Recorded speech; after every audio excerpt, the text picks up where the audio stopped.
What's going on YouTube? You know it's your boy Clicked, and I'm back with another video for you guys today. Putting out another reaction video, and this one is a really good one. Actually, it's really intriguing. I watched like a little snippet, but it's something that anybody can use. I think even if you're a pro player or everyday average, you know, to once in a while player, I think it's really good. It's called the worst aiming mistake you can make in Warzone, pretty much, and it just walks you through like do's and don'ts and all that stuff. And it's by this guy called Dreamstrike. He puts out pretty good content, you know, and I just wanted to make sure I said that out there, that it's his video. I don't want to be, you know, biting off anybody's content, but I just think it's cool, and I will put the link to this video in the description. So yeah, we're gonna get right into it. And if you're still new to the channel, you're not yet clicked up, hit that subscribe button, man. Hit me in the comments, let me know what you think of the video, what you want to see next, and we'll just get right into it as usual, man. Thanks for being here.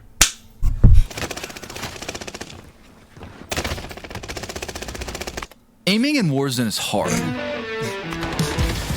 You have to track enemies up close, track them far away, switch between multiple targets, flick onto enemies, center in the correct places. But it's probably the most important skill to have, because as useful as advanced movement is, you can't slide cancel your enemies to death. Which is true. Yo, you gonna shoot him? You gonna shoot him? This war game, you get a gun and shoot people. Oh my god. And a big part of why aiming is so like hard is you have to find the right controller settings, or sensitivities. Your sensitivity basically controls how responsive your crosshair is when you move your thumbstick. At higher sensitivities, you can move your aim faster, but it's going to be more difficult to control. It's kind of like driving a sports car. It might seem fun to go really fast, but at those top speeds, it's very easy to lose control. Pretty much.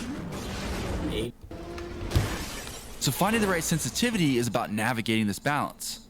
But that's easier said than done. It is. Because when you open the controller settings page, I can't tell you guys enough how many times I've changed my sensitivity. ADS, affected, custom ADS sensitivity. I've done everything because I'm like, yo, this is not making no sense to me in my aim. But I guess we'll find out more now. it can be pretty overwhelming.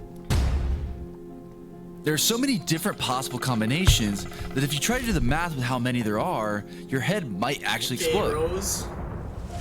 And if you search the internet for help, many people claim to have the best settings, but each video recommends something different. And then I play on 2020. I go 997. Yeah, this for sure I can say. This is like a personal preference thing.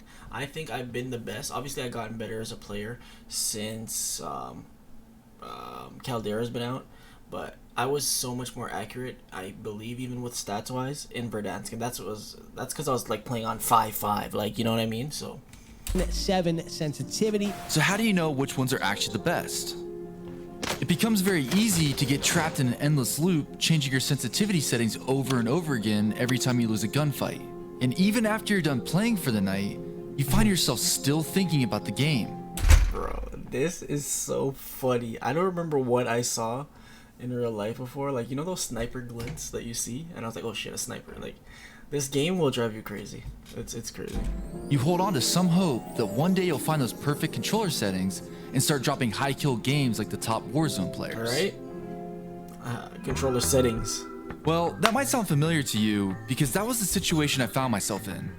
And it took me a long time to figure this out, but the best settings don't actually exist. You can't just copy someone else's controller sensitivity expecting to see improvement. You have to find the right settings for your gaming setup and for your playstyle. And because I'm a nerd, I came up with a way to test my controller settings to see if they were any good. But more on that in a minute. Because first, you have to understand that there's really 2 reasons why you can't just copy someone's settings. Let's break it down. The first reason is that all controllers are different, even ones that look identical. When anything is made or manufactured, there are slight differences from one part to the next. So the analog sticks in one controller might feel looser or tighter compared to an identical controller. when I just got my Scuff, comparing it to my PlayStation controller, it felt like much more loose. Like the range of motion that you had on the Scuff is like it's a wider variety, if you want to say that. So it changed the way I aim. Plus now I'm learning with paddles. It's crazy, man. Like the learning curve was pretty insane. And looser analog sticks will make you feel like you're playing on a higher sensitivity than what you actually are. And the differences can also be more extreme. Some players prefer to use taller thumbsticks or analog sticks with added tension, and both these things will drastically change the feel of your aim, because for a given force exerted by your thumb, the torque will be higher. Boring. I was about to say, Okay, like, the what? science isn't really important. What is important is that every controller is different. And now for the other factor, you. Or, well, actually your thumb. Just like any other skill, some people will be able to control their aim at higher sensitivities better than others naturally, or because they have more time to devote to improving their skill. To do something which no gamer has done before. Some people also like to play more aggressive, so they might gravitate towards a higher sensitivity, while others like to play more tactical, so a lower sense may be better for them. The important thing is that we're all different and play different, so you have to find the right sense for you. But how do we do that? How? Well, we practice our centering. Now, I feel like centering is this mystical word that the top players talk about, but it's widely misunderstood within the COD community. really not that And this good is at partially centering. due to people having slightly different definitions of the word. But the easiest way to think about it is that it's your crosshair placement while you aren't aimed down sight. Players with good centering anticipate where their opponents will be and place their They put their crosshair in those crosshair there. locations near chest to head level. Simple math. This minimizes Simple math, the time guys. spent Simple math. adjusting their aim when an opponent actually appears, and it allows them to start hitting shots as soon as possible. Now, on the other hand, players So with does your bad internet, centering so- have to spend critical time in a gunfight No, he is moving their right. crosshair to the enemy before they can land any bullets. They typically aim at the ground or sky when running around the map, which really doesn't make any sense because an enemy isn't going to appear from either of those locations. And if they This is do, true. well, it's a hacker. The thing is, when it comes to aim, flicking and tracking get all the attention, but centering is actually what's most important in Warzone because the time to kill is so low. The person who hits the first bullet usually wins the gunfight. Weird. And I know you might be saying, see. what are you going on and on about? Centering is easy. Well, You just don't get it, do you? You don't. They don't. It's no hassle. I used to think this too, Dr. but good Evil. centering is actually really difficult. Because if you watch any good player play, they're constantly moving around the map and making micro adjustments to their aim to keep their centering on target. And these adjustments get even harder with the more advanced movements that are used. And also, there's oftentimes situations during the game where enemies may appear from multiple locations.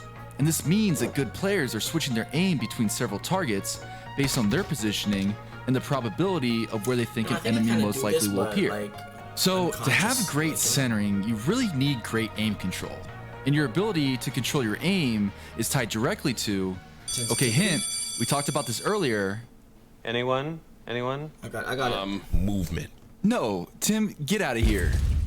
Don't you remember that chart from earlier? It's your sensitivity settings. Movement. So what this means is that we can find our best sensitivity settings by using our centering. I recently had the urge to change my settings, and here's the first thing I knew I needed to do was to find the maximum sensitivity I could use while still having good centering. the most So I started by highest creating a I've done custom game in Modern sensitivity-wise Warfare is like, multiplayer. I then made up an imaginary path and picked several targets 13. along that path where I thought enemies could appear. I started with a sensitivity of 6.6, That boy and the Voldemort? goal was simple: to run back and forth on the path, centering to each target, and to slowly raise my sensitivity This is something until that my messed me aim up started to because become really inconsistent. I don't have here's Modern what that looked Warfare for PC. I only have it for PS5, and I was like, it makes no sense to re-download it. And then, you know, Warzone 2 is coming out, so I was like, I'll just wait. You know, so sacrifice the games. I gave myself as much time as necessary to get adjusted to each sensitivity This and then is watch so back good. I wonder how recordings good before this making guy any is. adjustments. If my Shout centering was out controlled Dream and Strike. accurate, I bumped up to the next sensitivity. This guy And is if it that wasn't, guy. I knew I was at my maximum.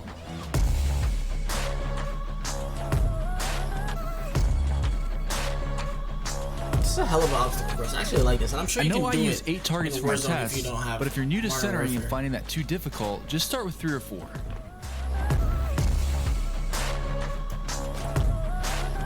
Also, if you're struggling to find a good starting sensitivity, I linked a spreadsheet in the description below with 20 different pro Warzone player settings. Wow, this guy's thorough. But hold up, did you see that? Let's take a closer look at my aim right there. Now, it was subtle, so you're gonna have to take a pretty close look.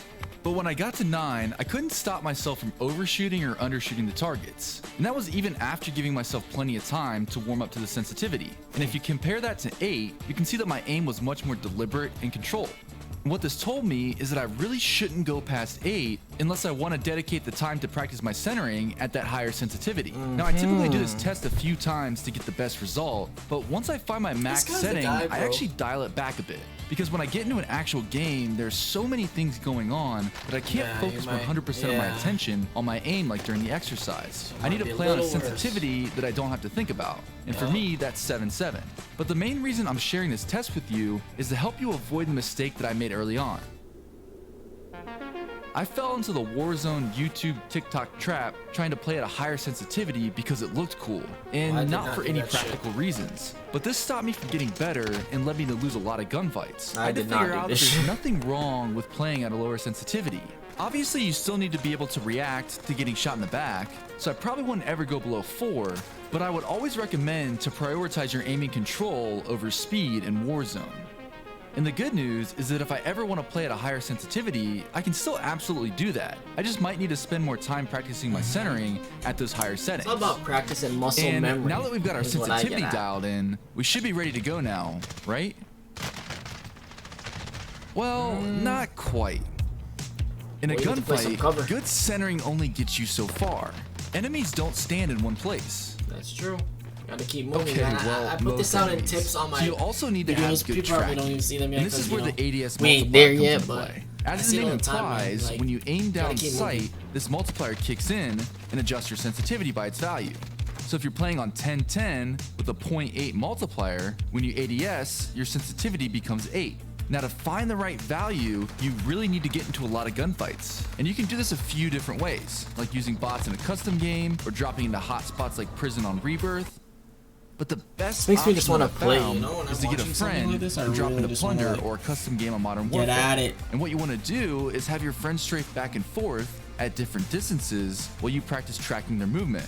And then once you get comfortable with that, which friend is doing this with me? Advanced movements like slide canceling and bunny hopping. And then through trial and error, you'll want to adjust your ADS multiplier until your tracking feels really consistent. Now, I don't use any of the custom zoom multipliers, but if you choose to do so, you can repeat this for each scope zoom setting that you want to change. And also, if you need someone to practice with, make sure to leave a comment down below. Now, I know a lot of you don't have Modern Warfare multiplayer, but you can do both of the tests that I've shown you in Plunder. Any deserted part of the map will work well for the ADS testing. Just keep in mind that you won't have aim assist on your friend, so it will be a bit harder. And for the centering testing, there are a lot of great places in the capital or resort area of the map with plenty of windows and doorways for targets.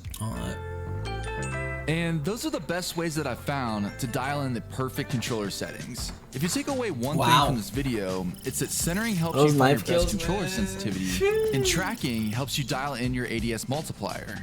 Now, I don't change my controller settings that often because muscle memory plays a big part in aiming consistency, but when I do need to change them because I've gotten a new controller or because, well, I took like 3 or 4 years off of soccer, but I can always come back and take a touch, a good touch, or control the ball. Just I make sure to change them for the right reasons. And that's all I have for you today. If you want to practice your aim even more, you can check out my 5 favorite drills right here. Thanks for watching, and as always, I hope to see you in the next one.